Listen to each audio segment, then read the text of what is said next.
Hi friends, welcome to my channel.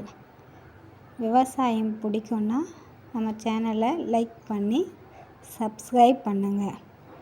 இது பார்த்திங்கன்னா நம்ம தோட்டத்தில் போட்டிருக்க கருவேப்பிலை செடி இப்போ தான் சின்ன சின்னதாக வளர்ந்து வந்திருக்கு. பாருங்கள் எவ்வளோ செடிங்க இருக்குது. இது பார்த்திங்கன்னா நம்ம ஊர்லேயே மார்க்கெட் பண்ணிக்கிறோம், வெளியெல்லாம் இது பண்ணுறதில்ல. அழகாக முளைச்சி வந்திருக்கு. இப்போ தான் சின்ன சின்ன செடிங்களாக இருக்குது. இன்னும் கொஞ்ச நாள் போச்சுன்னா உடைச்சி விற்பனை பண்ணுற அளவுக்கு கொஞ்சம் பெருசாக வளரும். Thank you friends.